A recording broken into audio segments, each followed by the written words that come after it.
So బేసిక్గా BRS social మీడియాకి కాంగ్రెస్ భయపడుతుంది. అందుకే 100 కోట్లు ఖర్చు చేసి సోషల్ మీడియాని ఎంకరేజ్ చేసుకుంటే కాంగ్రెస్ సోషల్ మీడియా బిల్డ్ చేస్తుందని చెప్పేసి ఒక టాక్ ఉంది. సో దాన్ని ఏమంటారు? అంటే నేను ఒకటి చెప్తా, ఎన్నికల కంటే ముందు కూడా BRS party social media were far advanced మాకంటే. ఓకే, మాకంటే చాలా అడ్వాన్స్గా ఉండే. వాళ్ళు సినీ తారల కోట్ల రూపాయలు ఇచ్చుకుంటా పాటలు పెట్టిపించారు, డాన్సులు చేయించారు, తర్వాత ఏమంటారు దేక్లేంగ లాంటి పాటలు పాడిపించారు, డ్యాన్సులు చేసిర్రు. తర్వాత అప్పుడు ఎట్లుండే తెలంగాణ, ఇప్పుడు ఎట్లయింది తెలంగాణ అని ఒక రిథమిక్ క్యాంపెయిన్స్ రన్ చేయించారు.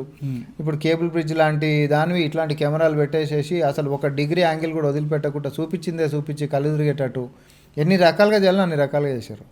కానీ రిజల్ట్ ఏమైంది? గ్రౌండ్లో కింద స్థాయిలో ప్రజలకి ఆ ప్రభుత్వం చెప్తున్నటువంటి మాటలకి, క్షేత్రంలో ఉంటున్నటువంటి విషయాలకి బేరీజు చేసుకోవాలి. ప్రజల్లో ఏమైపోతాయంటే గత ప్రభుత్వంలో జరిగినటువంటి సంక్షేమాలైనా, అభివృద్ధి అయినా, పారదర్శకత అయినా, ఏ అంశాలైనా, లేకపోతే ఈ ప్రభుత్వంలోకి వచ్చిన తర్వాత జరిగేటటువంటి తీసుకుంటున్నటువంటి విధానాలైనా బేరీజ్ వేసుకుంటారు విజయ్. ఓకే, ఈ బేరీజ్ వేసుకున్నటువంటి దాంట్లో ప్రజాపాలన బాగుందా, రేవంత్ రెడ్డి గారు నడిపించేటటువంటిది, లేకపోతే కేసీఆర్ కేటీఆర్ చెప్పినటువంటి బోగస్ పరిపాలన బాగుందా అని అంటే ప్రజలే చెప్తారు. నేను ఉదాహరణనే చెప్తా, చిన్న ఉదాహరణ కూడా నేను చెప్తా. మాదక ద్రవ్యాలే తీసుకో. ఓకే, మాదక ద్రవ్యాలు తీసుకుంటే సపోజ్ మాదక ద్రవ్యాలకు సంబంధించి నేతలు గిట్ట ఏం కాదులే అనేటటువంటి కరప్షన్కి గిట్ట పాల్పడాలని తలుచుకున్నారు అనుకో, తలకాయ ఒకసారి ఇట్లా అంటే వాళ్ళు 1,000 కోట్ల రూపాయలు వచ్చి పడతాయి.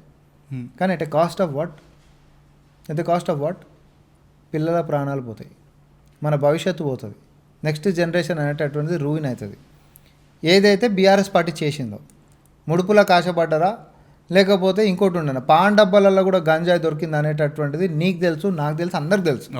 కానీ ఈరోజు ఉంది ఆ వ్యవస్థ. పై కాదు కదా, ముచ్చటే లేదు. ఎవరైనా కూడా తెలంగాణలో పిల్లలు బతుకుండాలి, పిల్లలు బాగుండాలి, ప్రతి ఒక్కడి జీవితంలో కూడా మట్టి కొట్టొద్దు, ఆ విధానం కోసమే నేను ఇక్కడ ముఖ్యమంత్రిని అయినా అని చెప్పి సంకల్పించుకొని ఆయన కూర్చున్నాడబ్బా.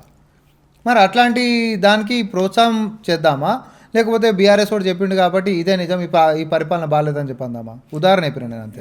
ఇప్పుడు మీరు పిల్లలు బాగుండాలన్నారు కదా, లైక్ ఒక 1 మంత్ నుండి చూసుకుంటే న్యూస్లలో గురుకులాల స్కూళ్ళలో ఫుడ్ పాయిజన్ అయ్యి పిల్లలు లైక్ అకస్మాత్ చనిపోయిన వాళ్ళు ఉన్నారు, కొందరు లైక్ చాలా సిక్ అయిన వాళ్ళు ఉన్నారు. సో దాని మీద ఎలాంటి చర్యలు తీసుకుంటున్నారు? బేసిక్గా రేవంత్ రెడ్డి అయితే ఒక క్యాబినెట్ మీటింగ్ పెట్టేసి మేము దానికి స్పెషల్ ఫండ్స్ రిలీజ్ చేస్తున్నాము అదే అని చెప్పారు. స్టిల్ నో ఇప్పుడు గ్రౌండ్ లెవెల్లో నేను రీసెంట్గా వెళ్ళి నేను చూసింది అక్కడ ఇప్పటికీ వాళ్ళు క్వాలిటీ ఆఫ్ రైస్ రావట్లేదు అని చెప్పేసి కొన్ని కంప్లైంట్స్ ఉన్నాయి. సో దాని మీద మీరేమంటారు? విజయ్, ఒకటి గత పరిపాలనకి ఈ పరిపాలనకి బేరీజ్ వేయాలని ఇందాక కూడా నేను చెప్పిన. ఎలక్షన్స్ కంటే జస్ట్ బిఫోర్ ఒక 9 మంత్స్ని గిట్ట మనం తీసుకుంటే సుమారు 2,000 పైచలకు కేసెస్ అయిన ఉండే.